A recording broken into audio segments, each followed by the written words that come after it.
Assalamualaikum warahmatullahi wabarakatuh. Berikut penjelasan video lanjutan dari tugas sebelumnya. Dan sekarang ini saya akan menjelaskan jawaban dari tugas lanjutan modul 2 bab 1 sampai bab 4 dari tugas sinyal processing. Nah, baik pertama adalah bab 1, di mana bab 1 pada soal pertamanya itu kita diminta untuk buat file program menggunakan mFile untuk membangkitkan gelombang AM dan on-off keying. Nah, langsung saja kita buat script baru dan mengisinya dengan pemrograman berikut ini. Nah, pada bagian pertama program menentukan variabel waktu. Variabel waktu dibuat mulai dari 0 sampai 1 detik dengan interval yang sangat kecil. Nah, interval kecil ini bertujuan agar jumlah titik data yang dihasilkan lebih banyak sehingga grafik sinyal yang ditampilkan menjadi lebih halus. Selanjutnya, program mendefinisikan frekuensi sinyal pesan. Nah, nilai frekuensi pesan disimpan dalam variabel VM. Frekuensi ini digunakan untuk membangkitkan sinyal informasi yang nantinya akan dimodulasikan. Nah, selanjutnya pada baris ini, program membangkitkan sinyal pesan menggunakan fungsi sinus. Persamaan yang digunakan adalah sinus dari 2 kali pi dikalikan frekuensi pesan dan waktu. Hasil dari persamaan ini menghasilkan gelombang sinus yang berfungsi sebagai sinyal informasi. Nah, selanjutnya program mendefinisikan frekuensi sinyal carrier atau sinyal pembawa. Nah, frekuensi carrier ini biasanya dibuat lebih tinggi dibandingkan frekuensi sinyal pesan karena carrier ini berfungsi untuk membawa informasi dalam proses modulasi. Pada baris berikutnya ini, program membagikan sinyal carrier menggunakan fungsi sinus yang sama seperti sebelumnya, tetapi dengan frekuensi carrier yang lebih tinggi. Nah, setelah sinyal pesan dan sinyal carrier dibuat, program melakukan proses modulasi amplitudo atau AM. Pada baris ini, sinyal pesan terlebih dahulu ditambahkan dengan 1, kemudian dikalikan dengan sinyal carrier. Operasi perkalian ini dilakukan menggunakan operator titik kali agar perkalian dilakukan pada setiap elemen data. Hasilnya adalah gelombang AM yang amplitudonya berubah mengikuti bentuk sinyal pesan. Nah, selanjutnya ini program ini membuat data digital yang akan digunakan untuk modulasi on-off keying. Data digital ini dibentuk menggunakan fungsi gelombang kotak. Kemudian data tersebut dibandingkan dengan 0 sehingga menghasilkan nilai logika berupa 1 dan 0 mewakili kondisi sinyal aktif dan tidak aktif. Nah, selanjutnya program membuat sinyal carrier untuk modulasi OOK. Nah, carrier ini memiliki bentuk sinus dengan frekuensi yang sama seperti carrier sebelumnya. Pada baris berikut ini dia membagikan sinyal OOK dengan cara mengalihkan data digital dengan sinyal carrier. Ketika data bernilai 1, sinyal carrier akan muncul, sedangkan bernilai 0, sinyal carrier akan mati. Maka modulasi ini disebut dengan on-off keying. Nah, setelah semua sinyal dibuat, program kemudian menampilkan grafik menggunakan perintah figur untuk membuka jendela grafik baru. Kemudian grafik pertama ditampilkan menggunakan fungsi subplot yang membagi tampilan grafik menjadi beberapa bagian. Pada bagian pertama ditampilkan grafik sinyal pesan terhadap waktu. Pada bagian kedua, pemrogram menampilkan grafik gelombang AM yang menunjukkan bagaimana amplitude carrier berubah mengikuti sinyal pesan. Pada bagian ketiga, program menampilkan grafik gelombang on-off keying yang menunjukkan bagaimana sinyal carrier hanya muncul ketika data digital bernilai 1. Nah, setelah itu pemrogramannya selesai, kita save dengan nama modulasi AM OOK.M. Nah, otomatis kita dapat merankannya atau menjalankannya. Setelah kita lihat di sini ada 3 grafik sesuai dengan yang kita perintahkan. Ada grafik sinyal pesan, grafik gelombang amplitude, gelombang AM dan gelombang on-off keying. Nah, dengan pemrograman ini kita dapat melihat perbedaan antara sinyal pesan, sinyal hasil modulasi amplitudo dan sinyal modulasi digital OOK secara visual melalui grafik yang ditekan. Nah, gitulah. Baik, selanjutnya adalah soal nomor 2 pada bab 1. Kita disuruh modifikasilah program pada bagian 4A dengan amplitudo 1/2, 1/3, 1/4 sampai 1/20. Nah, frekuensi sinyal berubah seperti dari hitung F, 2F, 3F, 4F sampai 20F. Sinyal apakah yang muncul? Nah, langsung saja kita jawab soal ini. Nah, ini sama seperti sebelumnya, kita buat file baru dan langsung saja kita isi pemrograman yang berikut ini. Nah, pada program ini kita membuat beberapa sinyal sinus dan dengan frekuensi dan amplitude yang berbeda. Kemudian semua sinyal tersebut dijumlahkan untuk melihat bentuk sinyal hasil gabungannya. Nah, pada pemrograman pertama, program mendefinisikan variabel waktu yang dimulai dari 0 sampai 1 detik dengan interval yang kecil. Tujuannya agar jumlah titik data cukup untuk banyak sehingga grafik sinyal yang ditampilkan menjadi lebih halus. Nah, setelah itu program menentukan frekuensi dasar yang disimpan dalam variabel F. Nah, frekuensi dasar ini nantinya akan digunakan sebagai acuan untuk membentuk beberapa sinyal dengan kelipatan frekuensi yang berbeda. Kemudian program mendefinisikan beberapa nilai amplitudo yang berbeda. Amplitudo ini digunakan untuk mengatur tinggi atau besar kecilnya masing-masing gelombang sinus. Nah, selanjutnya program membagikan beberapa sinyal sinus. Sinyal pertama dibuat menggunakan frekuensi dasar, sinyal kedua menggunakan frekuensi 2 kali frekuensi dasar, sinyal ketiga menggunakan frekuensi 3 kali frekuensi dasar. Sinyal keempat menggunakan frekuensi 4 kali frekuensi dasar dan sinyal kelima menggunakan frekuensi yang jauh lebih besar yaitu 20 kali frekuensi dasar. Nah, setelah semua sinyal dibuat, program kemudian menjumlahkan seluruh sinyal tersebut sehingga terbentuknya sinyal gabungan. Nah, sinyal ini menunjukkan hasil superposisi dari semua gelombang yang telah dibuat sebelumnya. Nah, pada bagian akhir program digunakan perintah figur untuk membuka jendela grafik baru. Kemudian grafik ditampilkan menggunakan subplot yang berfungsi membagi satu jendela grafik menjadi beberapa bagian. Nah, setiap bagian menampilkan satu sinyal sehingga kita dapat melihat bentuk masing-masing sinyal secara terpisah. Nah, setelah itu kita save seperti biasa. Nah, selanjutnya kita klik run. Nah, dapat dilihat di sini terdiri dari 5 grafik pertama menampilkan sinyal 1 sampai sinyal 5. Nah, sedangkan grafik terakhir ini atau yang ke-6 ini menampilkan sinyal hasil penjumlahan dari semua sinyal tersebut. Nah, dengan program ini kita dapat melihat bagaimana beberapa gelombang sinus dengan frekuensi dan amplitudo yang berbeda dapat digabungkan untuk membentuk suatu sinyal yang lebih kompleks. Baik, selanjutnya adalah soal nomor 3. Nah, pada soal ini soalnya itu hampir sama seperti pada nomor 2, di mana pada soal ini kita diminta sinyal dan amplitudonya berubah dengan kelipatan genap hingga hasil frekuensinya 40 kalinya. Nah, sinyal apakah yang muncul? Nah, pada program ini kita akan membuat sinyal yang berasal dari penjumlahan beberapa gelombang sinus dengan frekuensi kelipatan genap dari frekuensi dasar. Nah, langsung saja kita membuat script baru dan mengisinya dengan pemrograman. Nah, di sini terlihat pada baris pertama program membuat variabel waktu dari 0 sampai 1 detik dengan interval kecil agar grafik sinyal yang dihasilkan lebih halus. Nah, kemudian ditentukan frekuensi dasar yang disimpan dalam variabel F. Nah, frekuensi ini menjadi acuan untuk membentuk sinyal-sinyal harmonik. Nah, setelah itu ditentukan amplitudo awal yang digunakan sebagai dasar perhitungan amplitudo setiap sinyal. Nah, variabel X ini diinisialisasi dengan nilai 0 yang nantinya akan digunakan untuk menyimpan hasil penjumlahan semua sinyal. Nah, selanjutnya digunakan perulangan for untuk membuat sinyal sinus dengan frekuensi kelipatan rendah dari frekuensi dasar. Nah, mulai dari 2 kali hingga 40 kali frekuensi dasar. Nah, setiap sinyal yang dihasilkan kemudian dijumlahkan ke dalam variabel X dengan amplitudo yang semakin kecil karena dibagi dengan nilai N. Nah, setelah semua sinyal dijumlahkan, program menampilkan grafik hasil penjumlahan sinyal menggunakan limpah plot. Nah, terakhir grafik diberi judul serta keterangan sumbu waktu dan amplitudo agar lebih mudah dipahami. Nah, setelah kita isi pemrogramannya, lalu kita save seperti biasa, lalu kita klik run. Nah, terlihat di sini bentuk sinyalnya pada grafik ini ialah bentuk sinyal hasil penjumlahan sinyal harmonik genap. Selanjutnya kita lanjut pada bab 2, pada modul 2 ini. Nah, dimana pada soal ini kita disuruh jelaskan perbedaan masing-masing hasil tampilan pada tiap langkah percobaan, disertai penjelasan gambar hasilnya. Nah, dimana kita mencoba dari langkah percobaan pada modul 2, bab 2. Nah, langsung saja kita ke percobaan 1, dimana langsung saja kita buat script baru. Nah, pada percobaan 1 ini tujuannya adalah untuk melihat bagaimana bentuk sinyal jika frekuensi samping jauh lebih besar dari frekuensi sinyal. Nah, langsung saja kita isi pemrogramannya pada script ini. Nah, pada baris Fs sama dengan 100 ini, program menentukan frekuensi sampling. Artinya dalam satu detik sinyal akan diambil sampelnya sebanyak 100 kali. Nah, pada baris F sama dengan 1, program menentukan frekuensi sinyal yang akan dibuat yaitu 1 Hz. Kemudian pada baris T sama dengan 0 sampai 1 dibagi Fs sampai 1, program membuat variabel waktu dari 0 sampai 1 detik dengan jarak waktu berdasarkan frekuensi sampling. Selanjutnya program membuat sinyal sinus menggunakan rumus sinus 2 kali pi dikali frekuensi dikali waktu. Nah, ini menghasilkan rumus sinus dengan frekuensi 1 Hz. Nah, pada bagian styles, program menampilkan grafik sinyal dalam bentuk titik samping sehingga kita bisa melihat proses pengambilan sampel pada sinyal. Nah, perintah grid ini menambahkan garis bantu pada grafik agar lebih mudah dibaca. Nah, kemudian title, X label, dan Y label digunakan untuk memberi judul grafik serta keterangan sumbu dan amplitudo. Nah, langsung saja kita save setelah pemrograman siap kita lakukan. Nah, kita save lalu kita runkan. Nah, di sini dapat kita lihat bentuk hasil sinyal seperti berikut ini, yaitu sinyal sampling, sinyal 1 Hz dengan Fs 100 Hz. Nah, karena frekuensi sampling jauh lebih baik besar dari frekuensi sinyal, bentuk sinyal masih terlihat sangat halus dan menyerupai sinyal hasil. Jadi kita akan melakukan percobaan yang kedua, di mana tujuan dari percobaan ini adalah untuk melihat bagaimana perubahan frekuensi sampling mempengaruhi bentuk sinyal. Nah, langsung saja kita buat script baru dan kita mengisikan dengan pemrograman, di mana pada bagian awal pemrograman ini untuk F sama dengan 1 itu untuk menentukan frekuensi sinyal yang akan dibuat. Nah, pada variabel Fs values itu program menentukan beberapa nilai frekuensi sampling yang berbeda. Nah, selanjutnya program menggunakan perulangan for untuk menjalankan proses yang sama pada setiap nilai frekuensi sampling. Di dalam perulangan, program membuat variabel waktu berdasarkan nilai frekuensi sampling yang sedang digunakan. Kemudian program membangkitkan sinyal sinus dengan frekuensi 1 Hz. Setelah itu grafik ditampilkan menggunakan style sehingga kita bisa melihat bagaimana jumlah titik sampling berubah ketika frekuensi sampling diperkecil. Nah, perintah X ini digunakan untuk mengatur batas tampilan grafik agar semua grafik memiliki skala yang sama. Nah, setelah kita masukkan setelah kita masukkan pemrogramannya, lalu kita save. Nah, untuk menjalankannya seperti biasa kita klik run. Nah, dapat lihat di sini ada beberapa grafik secara bertahap untuk melihat jumlah titik sampling semakin sedikit sehingga bentuk sinyal menjadi semakin kasar. Nah, semakin kecil frekuensi sampling, jumlah titik sampling semakin sedikit sehingga bentuk sinyalnya menjadi semakin kasar. Jadi kita akan melakukan percobaan yang ketiga. Nah, di tujuan percobaan yang ketiga ini kita untuk melihat bagaimana fenomena aliasing ketika frekuensi sinyal mendekati atau melebihi batas N-Quits. Nah, langsung saja kita membuat script baru dan memasukkan kode pemrogramannya. Nah, pada baris pertama ini merupakan baris Fs20.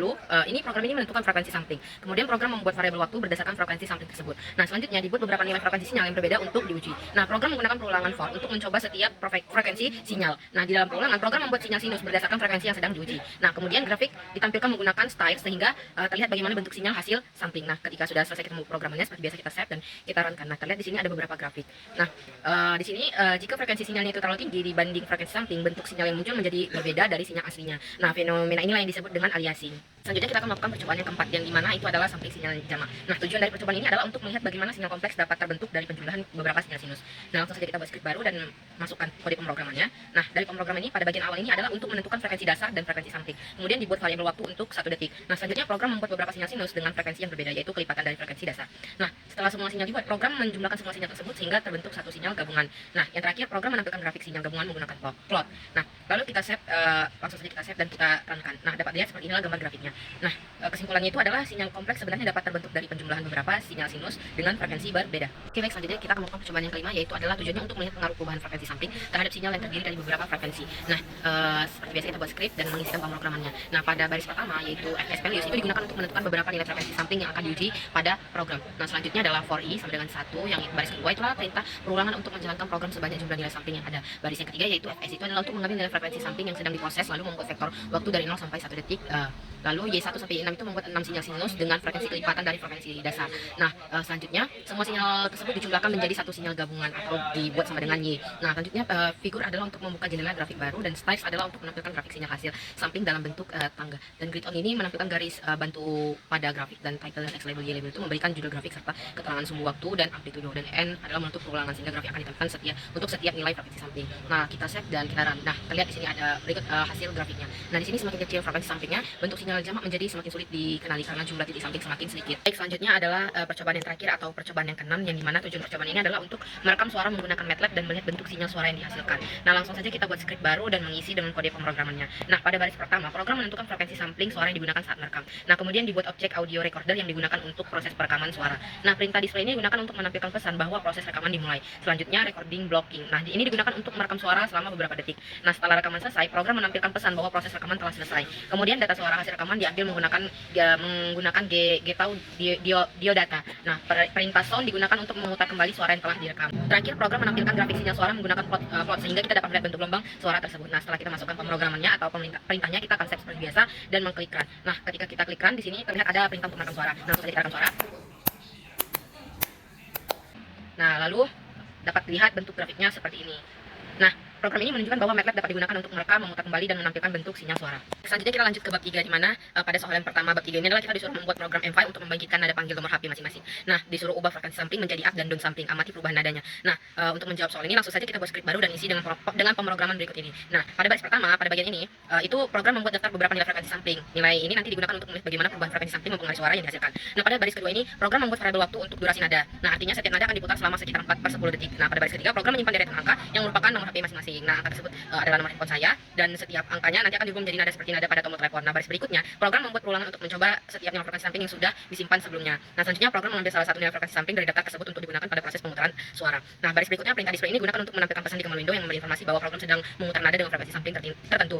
Nah, selanjutnya program membuat perulangan untuk membaca setiap digit angka pada nomor HP. Nah, pada bagian berikutnya yang if ini, itu bagian ini digunakan untuk menentukan frekuensi nada DTMF berdasarkan angka yang ditekan. Nah, setiap angka pada telepon memiliki dua frekuensi berbeda. Misalnya angka 1 memiliki dua frekuensi tertentu, angka 2 memiliki pasangan frekuensi lainnya. Nah, begitulah. Nah, pada baris berikutnya ini pada nada sin ini, itu program membuat nada telepon dengan cara menjumlahkan dua gelombang sinus yang memiliki frekuensi berbeda. Gabungan dua frekuensi inilah yang menghasilkan nada khas pada tombol telepon. Nah, baris berikutnya perintah sound. Ini digunakan untuk memutar suara nada yang sudah dibuat menggunakan frekuensi sampling yang sedang digunakan. Baris berikutnya perintah pause ini digunakan untuk memberikan jeda setengah detik sebelum nada berikutnya diputar agar setiap digit terdengar terpisah. Nah, baris berikutnya setelah semua angka selesai diputar, perintah pause yang kedua memberikan jeda 2 detik sebelum program mencoba frekuensi sampling berikutnya. Nah, program ini digunakan untuk membangkitkan nada telepon berdasarkan nomor HP menggunakan metode DTMF. Kemudian nada tersebut diputar dengan beberapa nilai frekuensi sampling yang berbeda untuk melihat perbedaan kualitas suara. Nah, langsung saja kita save dan kita run. Nah, bisa didengar bahwasanya outputnya seperti ini.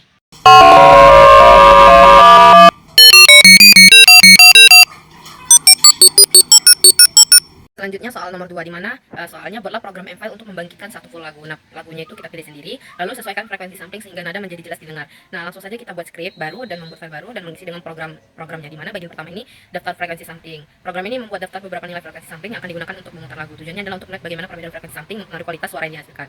Pada bagian waktu nada, pada baris T ini, program membuat variabel waktu untuk durasi setiap nada. Artinya setiap nada akan dimainkan sekitar 0,4 detik. Bagian frekuensi nada, pada bagian ini program mendefinisikan frekuensi untuk setiap nada musik.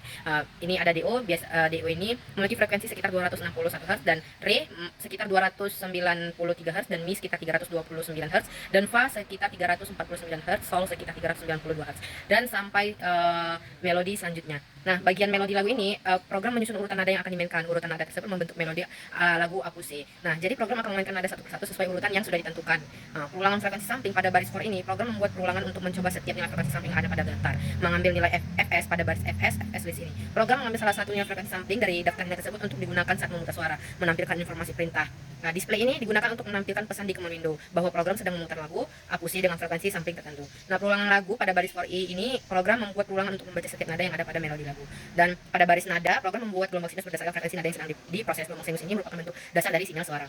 Nah, selanjutnya adalah perintah sound, di mana digunakan untuk memutar nada yang sudah dibuat dengan frekuensi sampling yang sedang digunakan. Selanjutnya ada perintah pause yang digunakan untuk memberikan jeda waktu sebelum nada berikutnya dimainkan sehingga setiap nada terdengar terpisah. Nah, selanjutnya jeda antar percobaan setelah semua nada diselesaikan, dia perintah pause ini memberikan jeda sekitar 2 detik sebelum program mencoba frekuensi sampling berikutnya. Nah, program ini digunakan untuk membuat dan memutar lagu Apuse menggunakan gelombang sinus, kemudian lagu tersebut diputar dengan beberapa nilai frekuensi sampling yang berbeda untuk melihat bagaimana pengaruh frekuensi sampling terhadap kualitas suara yang dihasilkan. Nah, setelah kita mengisi pemrograman ini, langsung saja kita save dan kita run, di mana outputnya terdengar suara seperti ini.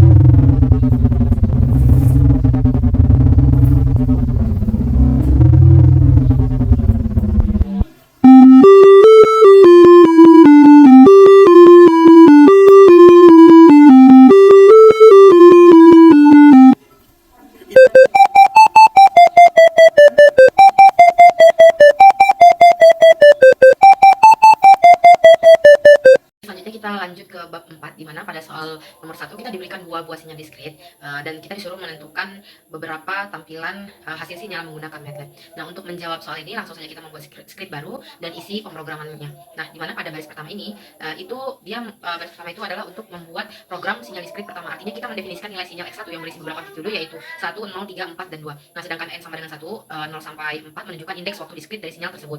Jadi sinyal X1 memiliki 5 sampel dengan waktu dari 0 sampai 4. Nah, pada baris kedua, program membuat sinyal diskrit kedua yaitu X2, di mana nilai amplitudo sinyalnya adalah 2, 4, 1, dan 1. Nah, sedangkan N2 itu sama dengan 0 sampai 3 menunjukkan indeks waktunya. Artinya sinyal X2 memiliki 4 sampel. Nah, pada percobaan yang A atau pergeseran sinyal, itu baris berikutnya program membuat operasi pergeseran sinyal X1 kiri. Variabel X1 ini berarti nilainya sinyal itu tetap sama, sedangkan N1 itu dia N1-nya itu 4 menggeser posisi waktu ke kiri 4 angka. Nah, tujuannya untuk mensimulasikan operasi X1 dalam sistem sinyal diskrit. Nah, pada percobaan yang B, pergeseran sinyal ke kanan. Nah, pada bagian ini program melakukan pergeseran sinyal X2 ke kanan, jadi nilai sinyal X2B itu, X2-nya itu tetap sama. Nah, tetapi indeks waktunya itu diubah dengan N2B sama dengan N2 ditambah 4 sehingga sinyal bergeser ke kanan 4 langkah. Nah, operasi ini mempresentasikan X2 N dikurang dikali N dikurang 4. Nah, pada percobaan C itu adalah pencerminan sinyal. Pada bagian program ini melakukan refleksi atau pencerminan sinyal terhadap titik 0, di mana X1 ref itu sama dengan X1 berarti sinyalnya itu tetap. Sedangkan N1 ref sama dengan minus flip LR N1 itu digunakan untuk memberikan urutan waktu sinyal. Nah, fungsi flip LR ini membalik urutan elemen lalu diberi tanda negatif agar menjadi pencerminan terhadap terhadap sebuah waktu.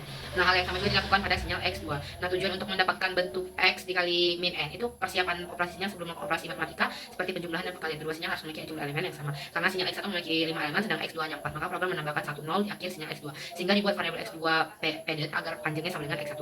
Kemudian N kemol itu 0 sampai 4 digunakan sebagai indeks waktu yang sama untuk kedua sinyal. Nah, pada percobaan yang D itu penjumlahan sinyal pada baris X sum itu sama dengan X1 ditambah X2 padded. Nah, program ini menjumlahkan kedua sinyal secara elemen per elemen. Artinya setiap nilai pada X1 dijumlahkan dengan nilai pada posisi yang sama di X2. Nah, tujuannya untuk melihat hasil superposisi dua sinyal diskrit. Nah, pada percobaan yang itu perkalian sinyal pada baris X mult itu sama dengan X1 dikali X2 padded. Itu program melakukan perkalian elemen per elemen. Tanda titik sebelum tanda kali menunjukkan bahwa operasi dilakukan pada setiap elemen yang sesuai. Operasi ini sering digunakan dalam pemrosesan sinyal untuk proses modulasi atau filtering sederhana. Nah, bagian visualisasi grafik, program kemudian menampilkan semua hasil dalam bentuk grafik. Nah, sedangkan figur digunakan untuk membuat jendela grafik baru. Nah, support pertama menampilkan grafik hasil pergeseran sinyal X1 kiri, support kedua menampilkan grafik hasil pergeseran sinyal X2 ke kanan, support ketiga menampilkan grafik pencerminan sinyal X1 terhadap sebuah waktu, support keempat menampilkan grafik pencerminan sinyal X2, support kelima menampilkan grafik hasil penjumlahan dua sinyal, support keenam menampilkan grafik hasil perkalian dari dua sinyal. Nah, ketika perintah yang sudah kita lakukan, langsung saja kita save dan kita runkan. Nah, dapat terlihat di sini ada grafik. Nah, kesimpulan dari ini itu pemrograman ini digunakan untuk menunjukkan beberapa operasi dasar pada sinyal diskrit, yaitu pergeseran sinyal, pencerminan sinyal, penjumlahan sinyal, dan perkalian sinyal. Yang kemudian semua hasil operasi tersebut divisualisasikan dalam bentuk grafik menggunakan fungsi stem sehingga perubahan bentuk sinyal dapat terlihat dengan jelas.